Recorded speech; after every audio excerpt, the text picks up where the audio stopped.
ভয় দেখায় আমাদের, আঙ্গুল ভেঙে দেবো, মাথা ভেঙে দেবো, কী যে কয় আমি বুঝি না। পোলাপানেরা সবাই নাকি আমার স্বৈরাচার হয়ে গেছি, আলার পোলা। তো গণতন্ত্র শিখছো কার কাছ থেকে? কবে কোন রাত্রে, অমাবস্যার রাতে না পূর্ণিমার রাতে দেশ ছেড়ে চলে যাবে কেউ জানবেও না। আমরা যখন রাস্তাঘাট দিয়ে হাঁটি আমাদের দেখলে কয় সালা চোর দেয়। আরে মা কী চুরি করলাম? সংঘাত অনিবার্য, হবেই সংঘাত। দখলের রাজনীতি হচ্ছে, ব্যবসা দখল হচ্ছে, দোকান দখল হচ্ছে, চাঁদা হচ্ছে, তা নিয়মকানুনের ভিতরে নাই। কিন্তু আমাদের দুঃখ লাগে যে এই দেশে যারা রাজনীতি করেছে, এই দেশের মানুষের সাথে যারা সংগ্রাম করেছে, আন্দোলন করেছে, তাদেরকে বাদ দিয়ে এখন দেশ কারা চালাচ্ছে? Non government. গভর্নমেন্ট চালাচ্ছে কারা? Non government. তাদের চলার কথা না। উপদেশ দিচ্ছে কারা? যারা এই দেশে বসবাস করতেন না। দেখেন অনেকভাবে আমাদেরকে অপমান করা হয়েছে, এই জাতিকে অপমান করা হয়েছে। কিন্তু এইবার যেভাবে অপমান করছে এটা ইতিহাসে লেখা থাকবে। কোথায় আমেরিকায় ছিল, কোথায় লন্ডনে ছিল, কোথায় জাপানে ছিল, তাদেরকে আইনা বই লেখাইতেছে, সংস্কার করতেছে। আরে বেটা হালার ফালা বাস্তবায়ন করবে কে? আমরা যে রাজনীতি করছি ভয় দেখায় আমাদের, আঙ্গুল ভেঙে দেবো, মাথা ভেঙে দেবো, কী যে কয় আমি বুঝি না। পোলাপানেরা, তাই না? আমরা কত লোকের মাথা ভাঙছি ও হালা জানেও না, তাই না? তো সেই জন্য বলে যে একটা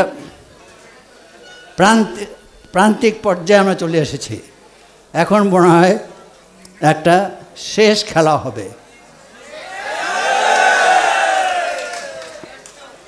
দ্বন্দ্ব এখন অনিবার্য। বাংলা একটা কথা আছে, ভাত দেওয়ার মুরাদ নাই কিলানে গুসাই। মেয়ারা বড় বড় কথা গাও, সবাই নাকি আমার স্বৈরাচার হয়ে গেছি, আলার পোলা। তুই গণতন্ত্র শিখছো কার কাছ থেকে?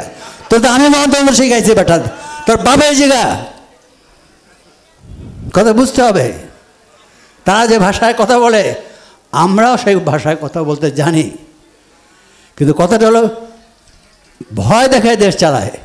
এটা কোনো কথা হলো? এই সরকার না, সব সরকার। দেশ স্বাধীন হয়েছে পাকিস্তান আমলে ভালো কথা, তারা ভয় দেখাইতো, তারা মারতো, তারা জেলে দিত। এখনও মারে, এখনও জেলে দেয়, এখনও কিল দেয়। পার্থক্যটা কী হলো? পার্থক্যটা এই হলো, আদমজির জায়গায় আর এক আদমজি হয়েছে, 12 পরিবারের জায়গায় হয়তো 1000 পরিবার হয়েছে। এই জন্য তো বাংলাদেশ করা হয় নাই, এই জন্য তো 30,000 লোক এখানে আত্মাহুতি দেয় নাই। তো সেই জন্য ভুল হয়ে গেছে আমার মনে হয়। এবার পরিবর্তনের পর সরকারটা চলছে না। আজকে মানে পত্রিকায় আছে অনেক বিদগ্ধজন বলেন সংসার দেশ চলছে না। তা আমি মনে মনে ভাবি চলবে কী করে? গভর্নমেন্ট তো নাই, নন গভর্নমেন্ট হয়েছে গভর্নমেন্ট। আর উপদেশ দিচ্ছে কারা? যারা এই দেশে বসবাস করে নাই। কবে কোন রাত্রে, অমাবস্যার রাতে না পূর্ণিমার রাতে দেশ ছেড়ে চলে যাবে কেউ জানবেও না।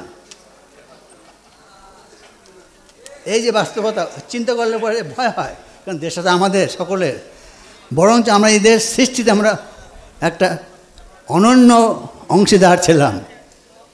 ভাইসে আছে এই দেশে। আমরা কথা বলার সময় মুখ সামলায় বলবেন, বুঝছেন?